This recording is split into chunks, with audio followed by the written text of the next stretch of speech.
What is going on, investors? My name is Emmanuel. Palantir Shareholders, I've got 4 important updates for you. Number 1 is to do with the large institutional buying that has been happening over the past few days. So while retail investors are getting frustrated, they're so short-sighted in their vision, institutions are saying thank you very much and they are just buying up your shares. The next update is to do with Kevin OLeary. He's finally put his money where his mouth is. I did a video about Kevin OLeary talking about Palantir being his number 1 pick. Well, he has been buying. He put his money where his mouth is and he started to load up in Palantir. So we'll talk about that. Also, we've got some feedback from our recent Q1 earnings. Goldman Sachs have given their feedback with regards to how they felt it went and what they did afterwards. And the last update is to do with this new suspicious price target by Citigroup. Apparently, they've given a new $170 price target for Palantir. So we're going to look deep into that. So before we dive into all of these updates, please make sure you smash the like button. If you're new to the channel, hit the subscribe button and the notification bell to stay up to date with all of my latest video content. With that said, let's dive straight into it. Okay, so there's no secret, institutions cannot get enough of Palantir. So this is just from the 13th. So this is just from yesterday. Look at how many institutions have been buying. You've got Citigroup, you've got, Bank of Montreal, you've got Prestige Wealth Management. You've got all of these. You've got Wells Fargo. That's a big name, Wells Fargo and Company. They picked up over 1 million shares just yesterday. Golden Estate. You've got all of these institutions just constantly loading up on Palantir shares, whilst retailers, you're seeing all these retailers getting frustrated. Oh, any good news about Palantir? Oh, the share price goes down. But look, whilst the share price is going down, these guys, the big money, are loading up. And let's take a look at this article right here. So large investors have recently made changes to their positions in the business. Disruptive Technology Advisors LLC bought a new position. So this is a new position started in shares of Palantir Technologies in the 4th quarter, valued at approximately $965 million. Oh man, I wish I could have that kind of money. BlackRock Inc. increased its position as well in shares of Palantir Technologies by 13.8% during the 4th quarter.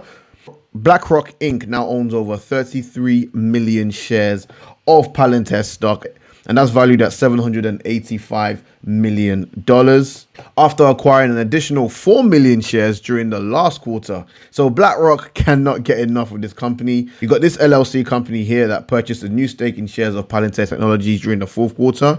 So the 4th quarter, think about it, 4th quarter was when we saw a lot of selling pressure in Palantir stock, but turns out you have all of these institutions that are buying. And I have a bit of a conspiracy theory that I'm going to share after this. All right, so they spent approximately $432 million. You got Blue Ridge Capital LLC. They purchased a new stake. So again, we're seeing multiple institutions starting new stakes in Palantir, and this one was valued at $215 million.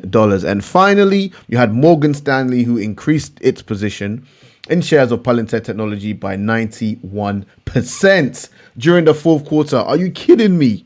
Morgan Stanley. So they now own 5.7 million shares of Palantir, and that's valued at $136 million after acquiring an additional 2.7 million shares during the last quarter. Institutional investors and hedge funds own 10.13% of the company's stock. Now, so with all of these institutional buys, why does Palantir share price continue to fall? It makes no sense, right? We're seeing big money take up large positions, but yet we have broken through some major support levels and we are trading lower. I think in pre-market right now, I'm recording this before market open. Okay, we're up 2%, whoop-de-doo. But, we've seen over the 4th quarter, institutions have just been constantly buying Palantir shares, but the 4th quarter has been probably one of the most bearish quarters that we've had in a while. And this is what I suspect. Okay, again, don't quote me on this. I have no evidence to support this, but there is no secret that hedge funds, institutions, they do take short positions in companies. Okay, now my guess, and this is just a guess, okay, my guess is that institutions have been shorting Palantir, adding additional selling pressure on the share price, depressing the stock to where it gets cheaper, and then they are buying these shares at much cheaper valuations. Okay, This is what I think is going on. Okay. Again, like I said, I have no evidence to suggest this, but it's not an uncommon thing to see institutions take out, buy and sell positions in companies. And I think that's what these institutions are doing. They are deliberately pushing the price down, depressing the share price down, forcing, like squeezing, essentially squeezing retailers out of their positions because they're getting frustrated that the share price is dropping. Meanwhile, they are loading the boat on this company. And I think that's what's happening right now. I mean, I've been loading, members in my Discord, we've been loading, and institutions have been loading. That's how it makes sense in my head. Now, I can be completely wrong. Again, it's a conspiracy theory, but we can't argue with the amount of shares these guys are buying. In a way, it's almost poetic justice, because with the whole GameStop and the whole AMC position, essentially retail investors squeezed the institutions. But now it seems like the opposite is happening, whereby retail investors are getting squeezed out of Palantir while they're taking up position. So it's very, very interesting. Let me know what you think. Am I off the rack? But this is what I suspect is going on. Now, moving on to Kevin OLeary, Mr. Wonderful, okay? This is Mr. Wonderful's ETF. It's called All Shares ETF Investments. Now, Mr. Wonderful is known. He's known predominantly for his dividends. He's got dividends ETFs. But it does have an ETF that is focused solely on growth. Scrolling down to the top holdings in this growth ETF, you have Amazon pretty much takes up most of the weight of that position. Then you have Google, Tencent, Microsoft, Facebook. So you pretty much have a lot of your FANG stocks. But recently he was on CNBC and he spoke about Palantir being his top pick.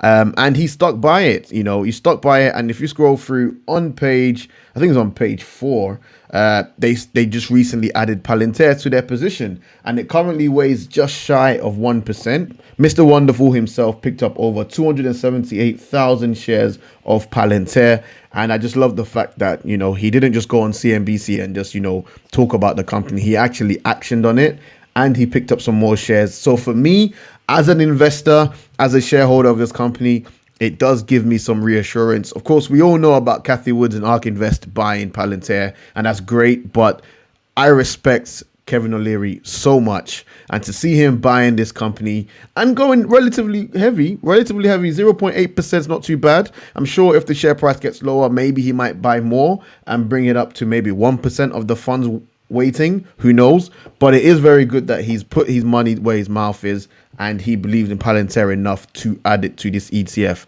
So absolutely great to see, and that fills me with a lot of confidence, I cannot lie. Now, moving on to Goldman Sachs. So when I did my review of the Q&A session of our recent Q1's earnings, we had a Goldman Sachs analyst who was asking Palantir some questions. So it's great to see their feedback. They said that Goldman, they're encouraged, okay, by noteworthy Q1 from Palantir and the keeps the buy rating. Okay, so Goldman Sachs analyst Christopher Merwin lowered the price target on Palantir Technologies to $30, and that was from $34. So it's not really good to see the fact that they've lowered their price targets, but he still keeps a buy ratings on the shares, okay? The company reported a noteworthy Q1 as revenue growth accelerated to 49% from 40% in Q4, and cash adjusted free flow margins increased by 171 points year over year to 44%, okay? And this was pretty much Merwin's feedback. They attributed the strong sales to, the US side of the business. But the analyst is encouraged to see that the commercial business added 11 new customers in the quarter. But of course, we do know that he's reduced his price target just marginally. So from $34, it's been reduced down to $30. But Goldman Sachs still maintain their buy rating.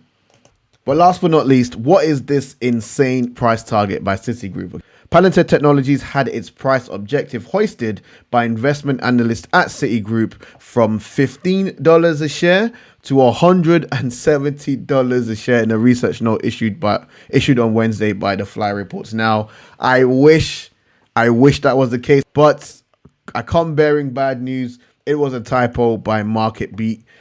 In fact, the price target was raised to $17 from $15. So sorry to burst your bubble, guys. Sorry to burst your bubble, investors. We could get to 170 Sunday, but not in the near future. It was a typo from Market Beat, and Citigroup have increased their price target from $15 to $17. So I just wanted to clarify that. I want to debunk the rumors. It's not $170. So those are the updates regarding Palantir. If you gained any value from this video, please make sure you smash the like button.